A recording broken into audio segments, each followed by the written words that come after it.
On termine avec notre oracle chéri, oracle des miroirs. On regarde les messages. Qu'est-ce qu'on a comme info?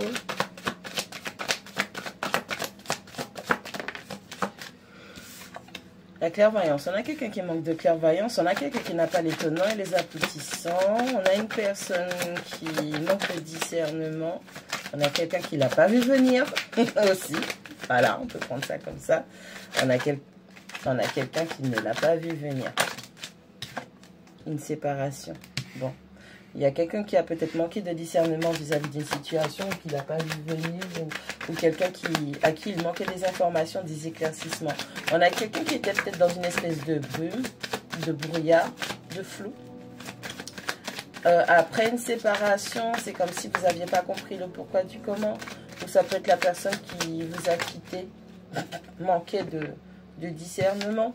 On a la carte du bouclier. Ben, à partir du moment où cette personne vous a quitté, puisque vous savez, hein, si vous êtes ensemble, il y a certaines énergies qui vont quand même travailler ensemble. Et il y a une forme de protection qui est un peu tombée. On a la carte des retards. On a la carte des retards qui tombe aussi en croisement. Et c'est comme si il y a des opportunités qui sont loupées, mais pas toutes. C'est comme si quelqu'un vous avait quitté pour pouvoir saisir d'autres options. Vous allez voir? Ouais, c'est quelque chose qui a été profondément difficile et c'est une joie qui ne s'est pas concrétisée.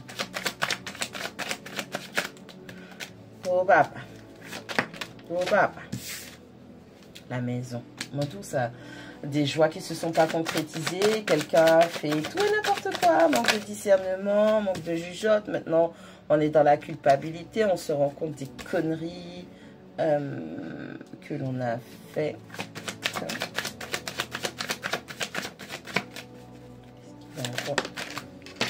Encore un retour. On a quelqu'un qui se dit qu'il ou elle ne peut pas faire machine arrière. On a quelqu'un qui est en mode, ce qui est fait, de toutes les façons, je ne peux pas revenir en arrière. Donc, on a quelqu'un qui est bloqué avec sa culpabilité, on a quelqu'un qui ne veut pas revenir, on a quelqu'un qui ne peut pas revenir. Naissance et accusation. Bon, il y a quelqu'un qui vous a quitté, vous avez quitté quelqu'un pour saisir d'autres options, d'autres opportunités. Vous avez malheureusement... On a la réunion, on a l'échec. On a quelqu'un qui va vouloir parler avec vous, qui va vouloir vous expliquer les choses, qui va vouloir vous dire pourquoi cette relation a été un échec. Et j'ai dans l'idée que vous allez apprendre que ce que vous disiez, c'était la vérité. Quand vous accusiez cette personne en lui disant que peut-être que c'est un projet d'avoir un bébé avec quelqu'un d'autre, parce que la personne chevauchait des relations, la personne chevauchait des partenaires, vous allez apprendre en fait que ce que vous disiez, cette histoire d'accusation, le comportement des autres vis-à-vis de vous, vous allez vous rendre compte que cette personne il y a peut-être une grossesse, ou que cette personne va accueillir un nouvel enfant, ou que cette personne vous a détruite, blessée pour pouvoir avoir des enfants avec une autre personne, sauf qu'il y avait d'autres façons de procéder aux choses. Il y a quelqu'un qui va vouloir discuter avec vous, il y a quelqu'un qui va vouloir parler avec vous. Cette personne se sent coupable parce qu'elle se rend compte qu'elle vous a vraiment fait du mal, elle vous a blessé, elle vous a limite détruit ou détruite. D'accord? Et cette personne voudra communiquer peut-être avec vous. Dans d'autres cas, simplement, on a quelqu'un qui vous a fait un coup de pute, d'accord? Vous l'avez pas vu venir, en fait, vous l'avez pas vu venir et vous avez eu ce sentiment que vous n'avez pas été protégé par votre équipe spirituelle, votre environnement, votre entourage, et ce qui a permis à cette personne de pouvoir faire ce coup de pute, ok?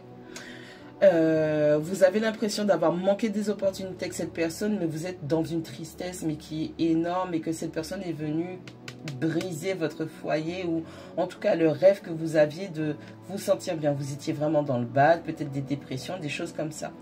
C'est pas vous qui avez fait, hein, mais vous ressentez quand même une forte culpabilité de ne pas avoir pu concrétiser les choses parce que vous n'aviez pas vu le vrai visage de la personne qui est en face de vous, vous vous rendez compte que cette personne ne reviendra pas parce que cette personne est partie avec une autre personne. Il y avait déjà des prémices de tromperie pour moi. Vous aviez déjà accusé cette personne de côtoyer une autre femme et il y a une grossesse, une naissance ou un projet particulier qui est en train de se mettre en place. Sauf que il va peut-être avoir un échec de grossesse ou la grossesse n'arrive pas à terme, ou bref, il y a des accidents comme ça qui arrivent.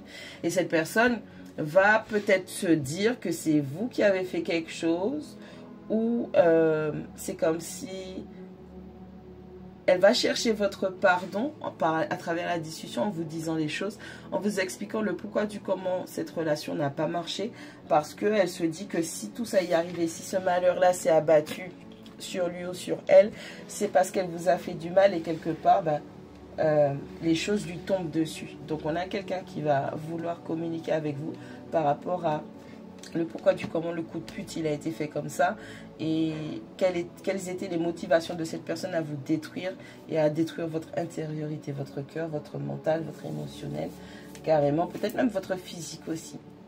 Aussi, je vous donnerai des conseils. Chaque pièce de votre maison correspond à un état ou quelque chose à l'intérieur de vous. D'accord? Nettoyez votre chambre. Essayez de toujours garder le plus propre que possible votre chambre. Parfumer, nettoyer, vraiment quelque chose de très très clean spirituellement. Parce que l'état de votre chambre va dire beaucoup sur l'état de votre santé mentale. Ok? La cuisine. L'état de votre cuisine va représenter les 70 à 80% d'eau que vous avez à l'intérieur de vous, donc ce qui vous permet de manifester. Plus votre cuisine est propre, plus votre cuisine est saine, plus votre cuisine est purifiée, nettoyée, plus vous avez des grandes capacités de manifester. Votre cuisine et votre salle de bain. Votre salle de bain, c'est comme si c'est le bureau général où toutes ces énergies d'eau, encore plus que la cuisine, parce que c'est plus petit, c'est concentré. Comme ça, tu vois. C'est là où vous vous préparez. C'est comme la salle de stérilisation qui vous prépare pour manifester. D'accord? Le cœur de votre maison, par exemple, c'est votre salle votre salon, votre salle à manger, puisque c'est là où toute la famille se réunit. Donc, ayez un salle à manger qui soit propre, toujours accueillante pour les enfants, pour bref les invités, pour le bien-être, pour la joie, pour le partage, parce que c'est ce qui vous permet d'installer les choses et de les ancrer dans votre vie durablement, vos manifestations. Ok? Donc chaque pièce chez vous correspond à quelque chose chez vous spirituellement. Donc juste, c'est pas facile d'être dans une dépression, c'est pas facile d'avoir été trahi, c'est pas facile d'avoir subi un coup de pute quand vous vouliez construire quelque chose avec une personne à laquelle vous teniez fortement, parce qu'il y a quand même la joie. Et il y a quand même la carte du retour, donc à l'envers, mais vous souhaitiez vraiment que cette personne revienne. J'ai dans l'idée que vous avez carrément, avec les opportunités comme ça loupées, j'ai carrément l'impression que cette personne est partie. Il y a eu des propositions, il y a eu des personnes qui sont venues vers vous, mais des gens qui sont venus vers vous, mais vous avez rejeté en bloc, vous avez refusé parce que vous étiez encore dans l'espoir, dans l'attente que cette personne revienne, ok, pour pouvoir concrétiser ce bonheur-là avec vous, parce que vous étiez uniquement projeté avec cette personne et pas vous dire que je serai heureuse avec ou sans toi. Pour ceux qui connaissent la chanson. Ok. Donc on a vraiment cette notion de vous aussi, vous avez eu des opportunités, mais vous avez attendu cette personne parce que vous l'aimez fortement. Et c'est comme si cette personne vous a carrément shooté en enfer. Voilà.